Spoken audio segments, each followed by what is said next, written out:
তো প্রত্যেক দিনকের মতো আজকে কিন্তু আমরা চলে আসছি আপনাদের দেখানোর জন্য নতুন আরেকটি ফসল। এক এক দিনে কিন্তু এক একটি ফসল আপনারা দেখতেই পাচ্ছেন আসলে কিভাবে লাগাই, আর লাগানোর পর আসলে ক্ষতিগ্রস্ত হয় কিনা লাভবান হয় সেটা দেখানোর জন্যই আমরা কিন্তু আবার আজকেও চলে আসছি। আপনারা কিন্তু দেখতেই পাচ্ছেন। চাষি আলম টিভির পক্ষ থেকে আমি আছি মোহাম্মদ সাগর। হ্যালো ভাই। তো আসলে আমরা কিন্তু দেখতে দেখতে চলে আসলাম বছরের শেষের দিকে, যখন আসলে কচু উঠানো হয়। তো আপনারা দেখতেই পাচ্ছেন আমি কিন্তু আসলে কচুর ভুঁয়ে দাঁড়িয়ে আছি। চলেন তার সাথে কথা বলা যায়, যিনি হচ্ছে আসলে ভুঁয়ের মালিক, যিনি হচ্ছে কচু লাগিয়েছেন। মানে আসলে তিনি কি লাভবান হবেন কিনা ক্ষতিগ্রস্ত হবে, ওনার সাথে কথা বলে দেখি আসলে উনি কি বলেন এই বিষয়ে। কচু লাগিয়ে কি উনি লাভবান হতে যাচ্ছেন নাকি ক্ষতিগ্রস্ত, মানে আগে বলছেন তিনি কি করবেন, তিনি লাগাবেন নাকি লাগাবেন না, সেই বিষয়ে চলেন বিস্তারিত আমরা কথা বলি তো ওনার সঙ্গে। আমরা প্রথমেই আপনার কাছে জানতে চাচ্ছি, আসলে আমরা দেখতে পাচ্ছি দেখা যাচ্ছে কচু তো অনেক আগে উঠছে, মানে এই সময় তোলার কারণ কি? আমার কচু নাবিকের নাগাল। লাভ লাগা করে লাগিয়েছিলেন। হ্যাঁ, নাবিকের নাগাল আছে, এখন নাবিকের সবার তোলা যাবে, আগে তোলা যাবে। তা এখন থেকে এই কচুটা লাগানো থেকে এ পর্যন্ত আসতে কত সময় লাগে আপনি লাগিয়েছিলেন? তখন থেকে ধরেন তা 3 মাস। 3 মাস, মানে সাড়ে তিন তিন মাস মাস মতো 3 মাস বলতে চলে গিয়েছে। তার মানে 3.5 মাস। 3.5 মাস। এটা কি আসলে আপনার মানে লাগানোর পরে কি কোনো সার বা বিষ অথবা পানি দেওয়া লাগে? বহুত পানি দেওয়া লাগে আর বহুত সার দেওয়া লাগে আর বিষও খুব। এটা এত পোকা লাগে কচু, বুঝলাম কোথায়। কচুই পোকা লাগে বলতে এটা থাকে মাটির ভিতরে। না, পোকা এই যে যতটুকু পাতা লাগে। খালি লাগে কচু হবে না তো। পাতা খাই নিলে গাছ মরি যাবে আস্তে আস্তে। সেটা বহুত বিষ দিয়েছে, ভিত্তা বিষ, কতবার বিষ ঠিক লাগে, বহুত খরচ। বিষ কি আপনার জমিতে পোতার আগে দেওয়া লাগে? না, বিষ পরে এই গাছ দিয়ে বাড়াতে পাতা বাড়া যাবে, ওই তখন দিবি। পাতা যখন দেখা যায় তখন থেকে দেওয়া শুরু করে। তখন থেকে দেওয়া শুরু। হ্যাঁ, টেস্ট কেমন লাগে? বেশ এই 22টা 23টা করে লাগে। 22টা 23টা, তাহলে তো বোঝা যাচ্ছে অনেক দিয়ে। অনেক বেশি। সার কেমন দেন? সার দিয়েছি 2.5 বস্তা ড্যাপ, 1 বস্তা করে ডিগিনি পটাশ, আর ইউরিয়া দিয়েছি 2 বস্তা। আপনার এখানে আছে কত বিঘি, এখানে যেখানে আপনি বসে আছেন? এখানে এই সব মিলে গেলাম 4-5 বিঘা আছে। তাহলে তো বোঝা যাচ্ছে অনেকগুলো লাগিয়েছেন আপনি। তাহলে হ্যাঁ, তাহলে তো আশা রাখছেন মনে হয় লাভবান হবেন। আমি 1 বিঘি জমি না গাছ, 1 বিঘি জমি না গাছ আর লোকে লাগাতে হবে। এখন লাভবানের সাথে লাগাইনি, সবার দেখা দেখি আপনিও লাগিয়েছেন। আমি না গাছ। এখন লাভ কি হবে এটা এখন দামের ভিতর, যদি দাম ভালো পায় তাহলে আবার লাভ হবে না। আমার কিছুদিন আগে হাটে বাজারে দেখলাম অনেক দাম ছিল, 80 থেকে 90 টাকা কেজি। ছিল বর্তমান এখন তো একটু ডাউনে আছে, এক- সেক্ষেত্রে কি বলবেন? এখন দাম 20 বিঘা, এখন আমার তো ফসল এখন বেতন চলতে বেচতে হবে, দাম কম হলেও বেচতে হবে। এখন তো রাখা যাবে না, তাই হারিয়ে বাজার 80 টাকা তার কম চলবে না, সেটা আমার লস গেলেও বেচতে হবে, লাভ না হয়। এখন সেক্ষেত্রে আপনার যদি এখন যে বাজার বর্তমানে, এই বাজারের সাথে যদি আপনি বিক্রয় করেন তাহলে কি আপনি লাভবান হতে যাচ্ছেন নাকি মনে করেন যে ক্ষতিগ্রস্ত হবে? ক্ষতিগ্রস্ত হবে, এখনো লাভ হবে না। তাতে আমার প্রচুর জাতটা একটু খারাপ, মানে আশা রাখছেন যে লাভবান না হওয়ারই? না হওয়ারই ভাববে যদি দামে না উঠে। আমার তো ধারণা হচ্ছে, আমরা দেখলাম আশা করা যাচ্ছে যে দাম তো বেড়ে যাবে কিছুদিনের ভিতরে। যদি বাড়িয়ে যায় তাহলে এবার আমরা লাভবান হবো। সেক্ষেত্রে আপনারা লাভবান হবেন। হুম।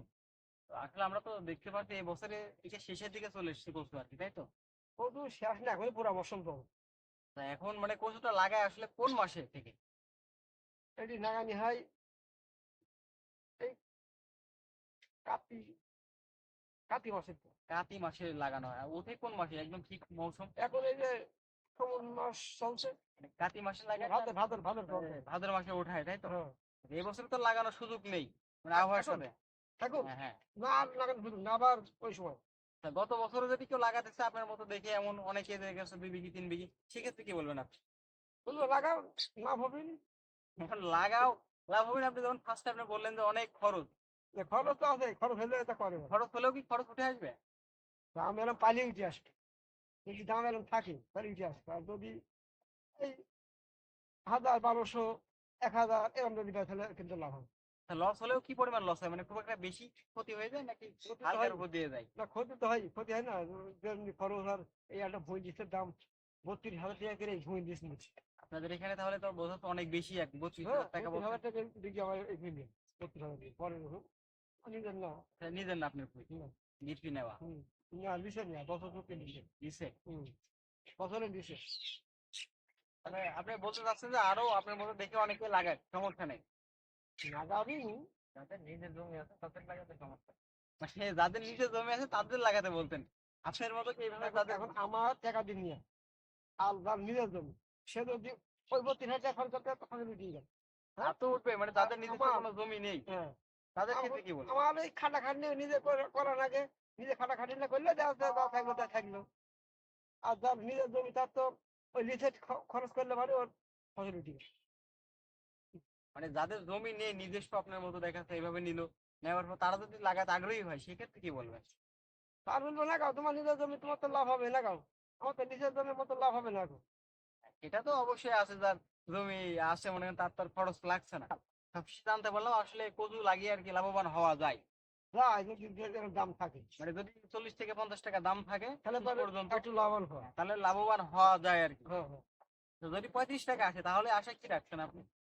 ওই একটু হাতে লাভটা কম হবে। একটু লাভ কম হবে, তারপরে কিন্তু লস হবে না। লস 35 করে বেচতে পারে, লাভ খুব একটা হবে না, হয়তো লসও খুব একটা হবে না, সমান সমান থাকতে পারে। আজকে আপনি আজকে কি প্রথম করতে আজ যাচ্ছেন? প্রথম শুরু করবো সব, এখন শুরু করবো।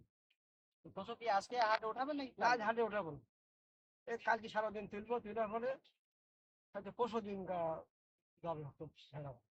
এই কচুগুলো কি থাকবে এভাবে নাকি নষ্ট হয়ে যাবে নষ্ট হবে না, এভাবে থেকে যাবে। তাহলে তো বোঝা যাচ্ছে আপনার কচুগুলো খুবই ভালো মানের কচু। প্রচুর তো ভালো, প্রচুর ভালো। এগুলোকে এভাবে ধুয়ে রেখে দিবেন নাকি কাদা মাটি সহ রাখবেন? মাটি সহকারে একটু বাস রাখলে মাটি একলা ফেলে যাবে, ফেলে পরিষ্কার করে ঠিক ঠিক মাটি ফেলে দেবেন। কচুগুলো যদি ধুয়ে রাখেন সেক্ষেত্রে কি হবে, ওই নষ্ট হয়ে কচু যাবে? ধুয়ে রাখলে ফেলতে যাবে। মানে কচু পানি থেকে আর কি ধুয়ে নষ্ট হয়ে যাবে তাই তো? হ্যাঁ, কালার নষ্ট হয়ে যাবে, কচু পচে যাবে। আশাবাদী কেমন রাখছে, মার্কেটে কেমন দাম পাবেন এগুলো? দাম হচ্ছে 16, 17, 18 এর ভিতরেই হবে হয়তো। মানে মন প্রতি বোঝা যাচ্ছে 16-17 পাচ্ছেন। হ্যাঁ, হ্যাঁ, এক লাইন প্রতি কেমন পাচ্ছেন কচু আপনার ধারণা? এক লাইন তো পুরা তুলিনি, এই হাফ লাইন মতো তুলছে। হাফ লাইন মানে কল শুরু করছেন তাও কচু শুরু উঠানো, করিনি। তারপরে যতটুকু তুলছেন এতটুকু কি আপনার মনে ঠিক আছে যে না আরো বেশি পাইতেন এর থেকে? বেশি কিছুদিন লাগলে পারে বেশি হবে, মানে কিছুদিন পরে আরো বেশি আরো পাবেন? বেশি হবে। এখন কি অবস্থা আপনার মনের দিক থেকে যে না ঠিক আছে আমার এই লাইনে, এই যেভাবে লাইনে চর্চা করছেন আপনি আসলে? এখন, এই লাইনে এখন হয়তো একটা লাইন পুরা তুললে হয়তো 1 আধ মণ হইতে পারে, কাটা ফের 3 মণ করে কচু হবে। মানে কাটা হয়ে 3 মণ, তাহলে তো বোঝা যাচ্ছে আপনি অনেক লাভবান। 3 মণ কচু এক হলে কাটা ফের বিঘি 60। আবার লাস্ট পর্যন্ত বেশি হয়ে যায়। মানে অনেক সময় ধারণার বেশি হয় আবার অনেক সময় কমও হয়, ও ঠিক থাকে না। হ্যাঁ, তাহলে তো আমরা দেখতে পাচ্ছি আপনার তো লস হবে না কোনো দিক থেকেই। লস এখন এই দামটা যদি এরকম থাকে তাহলে আমরা লাভবান হইতে পারবো। দাম না থাকে তাহলে কিন্তু হবে না। আপনারা দেখলেন ওনার সাথে কিন্তু আমরা কথা বললাম, অনেক সময় ধরে ছিলাম কথা বললাম, আপনারা সবই বুঝলেন এবং দেখলেন আসলে কচু লাগিয়ে কিন্তু লাভবানও হওয়া যায়। আসলে কচু কিন্তু অনেকেই লাগাতে চায় না, তারপরেও কিন্তু দেখলেন কচু লাগিয়ে কিন্তু লাভবান হচ্ছে অনেকেই, হওয়া যায়। তো সেক্ষেত্রে কচুতে যদিও একটু খরচ বেশি, আসলে খরচ বেশি হলেও কিন্তু লাভবান হওয়া যায়, অনেক টাকা কিন্তু শেষের দিকে আসে, আপনারা দেখতেই পেলেন। তো আমরা আশা রাখবো অনেকেই কচু লাগাবেন, দেখবেন আসলে কিভাবে লাগায় কচু।